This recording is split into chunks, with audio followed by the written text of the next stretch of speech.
Ano ba itong hemophilia? Ang hemophilia po ay isang namamanang kondisyon sa dugo, no, kung saan hirap pong mag-clot, no, or mamuo ang dugo sa ating katawan, no. Ibig sabihin, kapag po ito ay nagkaroon ng sugat or internal bleeding, mas matagal po siyang huminto, no, compared po sa mga individual na wala pong hemophilia, no.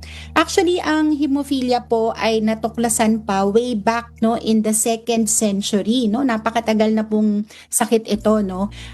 And the first modern description of the condition was reported po in 1800s, no. Actually, nung una po, it's been called a royal disease, no, because ang hemophilia gene po ay reportedly na ipasa daw po ni Queen Victoria, who was actually the Queen of England during that time, no, in the 1800s. And ayun, so dahil nga reported na po ang sakit na ito, tuloy-tuloy na po ang pag-aaral, no, at tawag dito, tuloy-tuloy na nilang inaaral at nakakatuklas sila ng mga bagong gamot sa hemophilia, no. So, sa katawan po natin, no, meron po tayong tinatawag na mga clotting factors, no, or protina. So, parang kung akin po itong i-explain, no, ito po ay parang mga ingredients, no, na tumutulong po sa atin para po mamuo ang dugo, no. So sa condition po na hemophilia, kulang po, no, or wala ang isa sa mga protina or ingredients na ito, kaya nahihirapan po ang isang may hemophilia na mamuo or magsara po ang sugat. Miss Annie, alam mo, very important, no, before I go to my question, yung minention po ni Doktora na yung pinanggalingan ng hemophilia. Medyo pag-usapan natin ng konti lang yung history. Kasi Miss Annie, nung time, yung 1800s and even before that, ang gusto po kasi ng mga kings and queens, mga royalty dun sa Europe, ay sila-sila lang ang magiging royalty. Ayaw nilang magpapasok ng ng mga hindi nila kamag-anak. So anong ginawa? Nag-aasawahan ang mga pipinsan, minsan pati magkakapatid, yung time na yon. So, nagkaroon ng effect yon dun sa kanilang mga dugo. And, Miss Annie, nakakaawa din yung mga ibang royalty because ang nangyari, pinapanganak sila na merong hemophilia at ang hihina nila. So, I think one of the heirs do sa Russian throne yata, ang pinanganak siya mahinang-mahina na hindi man lang siya makalakad, hindi man lang siya makaalis sa kanyang kama. But okay, we are talking about Europe, no? Let's go to the Philippine setting, Doktora. Dito po ba, Doktora, sa Philippines, is this a common disease or sickness? O hindi naman po masyado tayong namumroblema dito? Go ahead po, Doktora. Okay. So hemophilia is not a common, no? So not a common condition in the Philippines. So it is considered a rare disease, no? And according po to the World Hemophilia Federation, no, the estimate number of Filipinos are around 2,000 patients, no? So ibig sabihin sa datos po nila, meron daw po silang nakita na around 2,000 patients na may hemophilia, no? So worldwide naman, no, ang estimate po nila is around 25 cases per 100,000 males, which translates to about 1 million cases worldwide, no? So, though hemophilia is quite rare, no, worldwide, no, I think importante pa rin na tayo po ay maging aware dahil kapag ito pong sakit, no, ay dumapo po sa ating mga kamag-anak, no, or ating mga kapamilya, ito po ay kaya po nating agapan at kapag hindi nga po natin ito naagapan, no, actually pwede po itong magdulot ng serious complications, disability, no, and even death. Doc, ang tanong ko, sino-sino po yung karaniwang apektado ng hemophilia na ito? Yung bang mga at risk ang pwedeng magkaroon nito, Dr. Lali? Okay, sige po. Actually, napakagandang tanong po niya, no? Thank So, you. karaniwan po sa mga hemophilia po, no, ay actually nakikita po sa mga lalaki, no, or male. Bakit po? Kasi ito po ay inherited po, no, through the X chromosome. 'Di ba po, ang mga lalaki po ay may XY chromosome, no? So ang babae po ay XX. So kadalasan po ang mga babae po ay tinatawag nating mga carriers, no? Ibig sabihin, pwede po ang mga babae ang magpasa ng sakit sa kanilang mga anak na lalaki kahit wala po silang mga simptomas, no? So again, no, mas common po ang hemophilia po sa mga lalaki, habang ang mga babae naman po ay kadalasan na tinatawag po na carriers, no, na pwede pong magpasa ng sakit sa kanilang mga anak na lalaki. So yun po siya. Ayun. Okay, thank you for that, Dr. Lali. Mm. Mga kalalakihan, ano po? Yes po. Opo. Correct. Pwedeng kapitan yan nito, nga, Attorney naalala Doc. ko, Miss Annie. Oo. Opo. Naalala ko yung parang isang nabasa ko before nung bata pa ako. Crown Prince siya ng Russia na pinanganak siya, meron siyang hemophilia. Pero ito yung gusto kong malaman, Doktora. Ito po bang sakit na hemophilia ay merong iba't ibang classes? Like, di ba, pagka-cancer, may cancer of the breast, may cancer of the ganyan. Ito po bang hemophilia ay may mga category or classes? Sige po. Okay. Thank you, attorney, no? So, meron pong dalawang common types of hemophilia. So, ito po ay tinatawag na hemophilia A at hemophilia B, no? So, nagkakaiba po sila sa type ng clotting factors o yung tinatawag natin kaninang ingredients na kulang po or wala po sa ating katawan, okay? So, ang hemophilia A po ay kulang po sa tinatawag natin na factor 8, no? At ang hemophilia B naman po ay kulang po sa tinatawag natin na factor 9, no? Actually, meron din pong tinatawag na hemophilia C, no? Ito naman po ay deficiency or kakulangan sa factor 11, pero hindi po kasi ito ganoong ka-common at ito po ay very, very rare, no? Na nakikita po sa ating mga pasyente.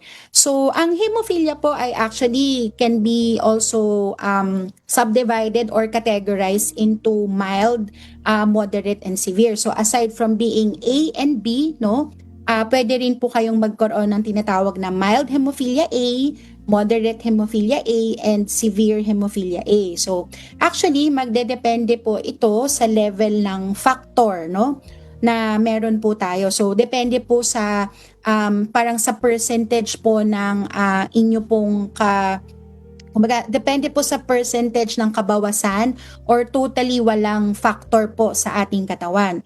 So, kapag po you are considered mild, no, kadalasan po nagdurugo po ito kapag ang isang pasyente ay nag-undergo po ng surgery, no, or a major injury, no. So, halimbawa po may mga pasyente po na naire-refer po sa amin na nagpabunot po ng ipin, no? And then after pong mabunutan ng ipin, no, napansin po nung mga dentista at nung mga magulang na bakit walang tigil, no, yung pagpapaampat ng dugo, no? So kumbaga, it is considered a minor surgery, no? And then meron din naman pong tinatawag na moderate, no, kung saan po itong mga pasyente naman na po ito ay nagdurugo po kahit po sa minor trauma, no? Ibig sabihin, kahit konting sugat, no, or any type of procedure, halimbawa po circumcision, no, or pagtutuli, no, napapansin po nila na wala po talagang tigil ang pag-ampat ng dugo. So, yung mga simptomas po na yun, actually medyo parang warning signs na po yun, no, sa ating mga parents and even the doctors na think of a possible hemophilia, no. And of course, doon naman po sa tinatawag nating severe, no, ito naman po ay pwede pong magkaroon ng mga spontaneous bleeding, no, kahit po walang injury or operations na ginagawa po sa kanila. So again, may iba't ibang uri or type and severity po at ang hemophilia at ang pinakaayaw po talaga natin dito is yung tinatawag na severe hemophilia. So yun lamang po. Yeah, that sounds so scary, ha? Okay. No? Diba, Yes. Miss Annie? Parang, wow, Oh. nakakatakot. Yan po, hindi na Okay. naaampat. Ano po? Yung pagdurugo. O Yes yung po. pagbunot ng ngipin na hindi naaampat yung dugo. Ano po? Ayan. Okay. Yes. Now, Oh. Attorney Dot, ang itanong ko kay Dr. Lali, bagamat kanina binanggyan niyo po ng, you mentioned a while ago na may mga signs na rin na pwedeng malaman ng ating mga kababayan na posibleng pwede ka, mayroon ka. Ano pa po yung mga iba pang warning signs na dapat bantayan? Lalo na mga magulang at kailan na pwedeng masabi na tumbok mo na, posibleng may hemophilia na yung anak mo o yung mahal mo sa buhay, mga miyembro ng pamilya mo. Dr. Lali, thank you. Okay po. So actually, magsisimula yan no, sa sanggol. No? Sa mga sanggol, kadalasan nare-report po sa amin na, di ba po ang mga sanggol kapag po bagong panganak, nagbibigay po ng bakuna. No? So yung iba po, napapansin nila na meron pong prolonged bleeding, no? Or malaking pagpapasa after pong mabigyan ng bakuna or injection ang kanilang mga anak. Or halimbawa naman po, yung iba ay nagkakaroon ng tinatawag na bukol, no? Pagkatapos po halimbawa mauntog no sa kakulitan no ng ating mga chikiting no, napapansin po nila na ang bukol ay sadyang sobrang laki compared mo dun sa trauma no, na nakuha nung bata no. So yung iba po again napapansin po nila, yun nga I think very common po ito actually sa libro po no, sinasabi rin po ito na madalas po talagang nire-report ng mga nanay no at ng mga magulang natin na talagang merong prolonged bleeding no after masugatan no, lalo na po pag nabunutan ng ipin at yun nga po yung iba po after po nilang matuli no. So worst case scenario naman po yun ang pamamaga no at pananakit po ng kanilang mga joints no. Yung mga joints po sa tuhod no, sa elbows and sa ankles, yun po kasi yung madalas na spontaneously po kasing nagdudugo no sa mga pasyenteng may hemophilia. So yun po yung mga dapat bantayan. And then kailan po dapat no magsuspect no ang ating mga parents no or guardians no sa mga ating mga patients no. So kapag napapansin po ng mga pasyente natin or ng parents na kahit may minor injury no at ay matagal nang huminto ang dugo no, so medyo I think it's recommended na po talaga na magpa-consult na po tayo sa ating mga specialista or with our pediatricians no. At of course definitely lalo na po kung meron po tayong family history no of hemophilia, kasi based din po sa mga pasyenteng nakikita ko po no, most of them po are alam naman no na meron po silang mga history ng tito, ng uncle, ng tatay, no, kapatid na lalaki, no, na merong history po talaga of prolonged bleeding. So, dapat po talaga magpatingin po agad para po ma-evaluate, no, at ma-prevent natin ang mga debilitating complications po of hemophilia. Thank you very, very much to you, Dr. Ana Lalaine Pablo. She is a pediatric hematology and oncology specialist of the Tondo Medical Center. Maraming salamat po sa inyo for sharing your knowledge with us this afternoon. Doktora? Thank you. Maraming salamat po no. So again, siguro bago po tayo matapos. So siguro gusto ko lang din ipabatid na napakahalaga po na tayo ay magiging aware no, awareness po sa sakit na hemophilia, and then of course acceptance po ng sakit, at of course access po sana sa treatment. So hinihikayat ko po no ang ating mga manonood na tuluyan po nating suportahan no ang mga polisiya no na magsusuporta po sana no sa paggagamot ng ating mga pasyenteng may hemophilia. And again, salamat po sa inyo sa pag-imbita po again sa akin, at ako po ay looking forward po again to another very fruitful discussion po with the two of you po. Thank you very much po. Maraming And salamat we are po. also looking forward to, another guesting po. Maraming salamat po, Doktora! If you liked or learned from this video, please click subscribe.